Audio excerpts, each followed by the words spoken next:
اللهم صل على محمد وعلى آل محمد كما صليت على إبراهيم وعلى آل إبراهيم إنك حميد مجيد. اللهم بارك على محمد وعلى آل محمد كما باركت على إبراهيم وعلى آل إبراهيم إنك حميد مجيد. ہمارے پیارے آقا حضرت محمد رسول اللہ صلی اللہ علیہ وسلم کے مبارک ارشادات علم و حکمت اور معرفت کے خزانوں پر مشتمل ہیں. ان کا مطالعہ انسان کو سکون قلب بھی عطا کرتا ہے اور اللہ تعالیٰ کے قرب کی راہیں بھی ان کے لیے کھولتا چلا جاتا ہے. آج کے درس میں انشاءاللہ 2 حدیث بیان کی جائیں گی. پہلی حدیث اس طرح ہے کہ حضرت انس رضی اللہ تعالیٰ عنہ بیان کرتے ہیں کہ رسول پاک صلی اللہ علیہ وسلم ایک شخص کی عیادت کے لیے تشریف لے گئے. اس بات سے یہ بھی پتہ لگتا ہے کہ اگر انسان کوئی بیمار ہو جائے تو اس کے دوست احباب رشتہ داروں کو عیادت کے لیے جانا چاہیے. یہ بھی سنت نبوی میں سے ایک اہم بات ہے. جب حضور وہاں پر تشریف لے گئے تو آپ صلی اللہ علیہ وسلم نے دیکھا کہ بیماری کی شدت کی وجہ سے وہ شخص بالکل سوکھ کر ایک چوزے کی طرح ہو گیا ہے. بہت زیادہ بیماری کی شدت تھی اور بہت نحیف ہو چکے تھے. ایک چوزے کی طرح ان کا جسم ہو گیا تھا.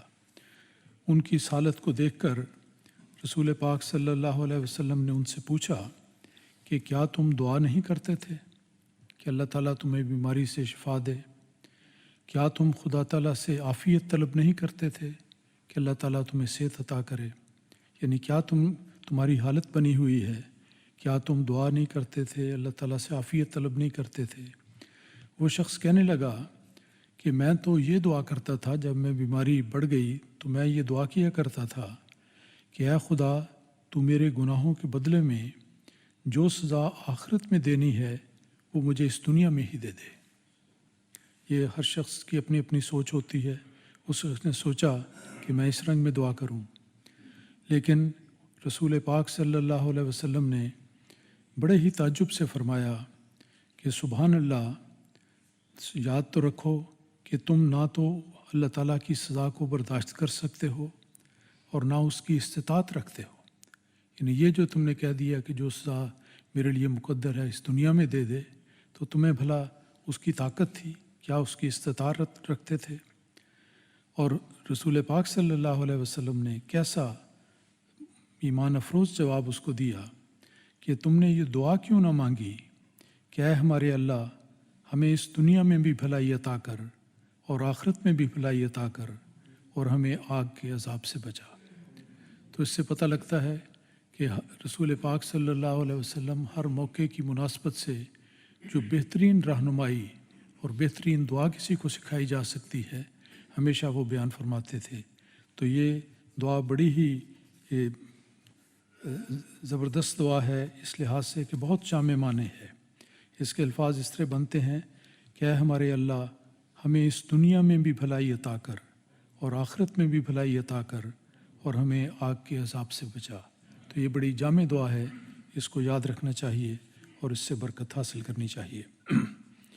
اس سے اگلی حدیث کا موضوع توبہ اور استغفار ہے کہ توبہ کے ذریعے انسان اللہ تعالیٰ سے اپنے گناہوں کی معافی چاہتا ہے، اور اس کے کئی پہلو ایسے ہیں جو اس اگلی حدیث میں ان کا مفہوم سمجھنے کی ہمیں پوری طرح موقع ملتا ہے. یہ حدیث بیان کرتے ہیں خادم رسول صلی اللہ علیہ وسلم حضرت انس رضی اللہ تعالیٰ عنہ. بڑے مشہور ان کا نام ہے. بڑا لمبا عرصہ آپ کو خدمت کی توفیق ملی اور محبت اور پیار رسول پاک صلی اللہ علیہ وسلم سے پایا. تو وہ بیان کرتے ہیں کہ حضرت صلی اللہ علیہ وسلم نے فرمایا ایک موقع پر کہ اللہ تعالیٰ اپنے بندے کی توبہ پر اتنا خوش ہوتا ہے کہ اتنی خوشی اس آدمی کو بھی نہیں ہوئی ہوگی جسے جنگل بیابان میں کھانے پینے سے لدا ہوا گمشدہ اونٹ اچانک مل جائے. عرب لوگ صحراؤں میں سفر کرتے تھے، اپنا کھانا پینا ہر چیز اونٹ پر رکھی ہوتی تھی. اگر بدقسمتی سے کسی انسان کا اونٹ گم ہو جائے تو یوں سمجھے کہ وہ آدمی بے دست و پا ہو گیا، اس کے لیے کوئی سہارا نہیں رہا، تو بڑا ہی ابتلا آ جاتا ہے۔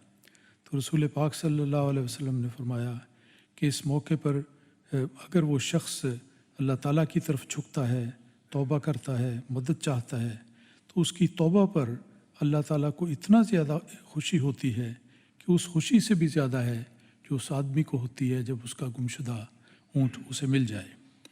اسی مضمون پر مشتمل ایک دوسری روایت ذرا تفصیل کے ساتھ اس مضمون کو بیان کرتی ہے۔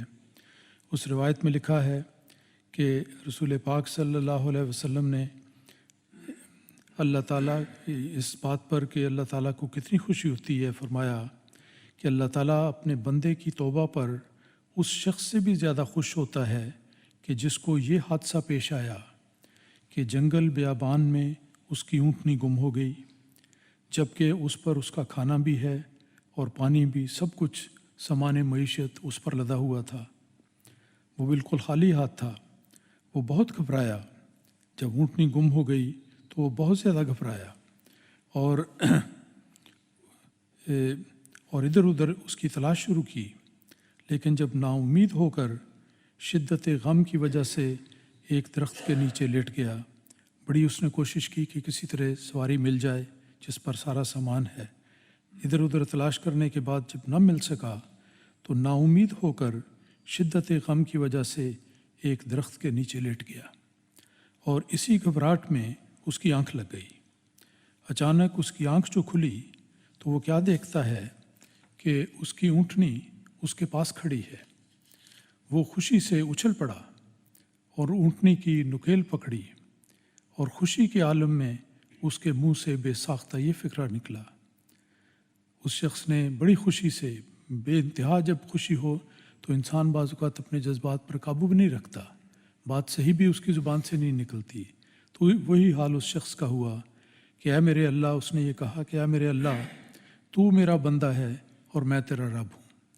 اس نے خوشی کے مارے فکرے کو الٹا دیا، بالکل الٹ فکرہ کہہ دیا، بجائے اس کے کہ کہتا کہ اے اللہ تو میرا رب ہے اور میں تیرا بندہ ہوں، اس نے کہا کہ اے خدا تو میرا بندہ ہے اور میں تیرا رب ہوں۔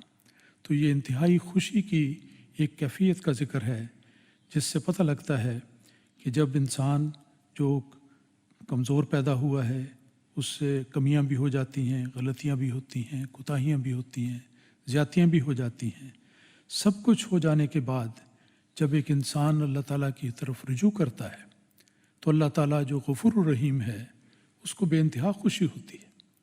اور یہی بات ہے کہ توبہ کا ایک بلند مقام اسلامی شریعت میں بیان کیا گیا ہے، اور حقیقت یہ ہے کہ انسان بہت ہی کمزور اور خطا کار واقعہ ہوا ہے، اور نجات کی راہ انسان کے لیے یہی ہے کہ ہمیشہ اللہ تعالیٰ کے آستانے پر جھکا رہے، توبہ اور استغفار کے ذریعے اللہ تعالیٰ کی رحمت اور مغفرت کا طلبگار رہے، اور اس دعا کا جو قرآن مجید میں آتی ہے بڑی کثرت کے ساتھ ورد کرنا چاہیے، اور یہ انسان کی زندگی کا معمول ہو جانا چاہیے۔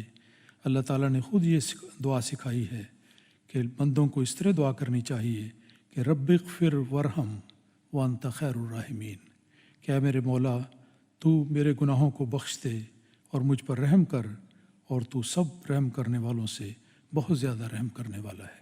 اللہم صلی علی محمد و علیہ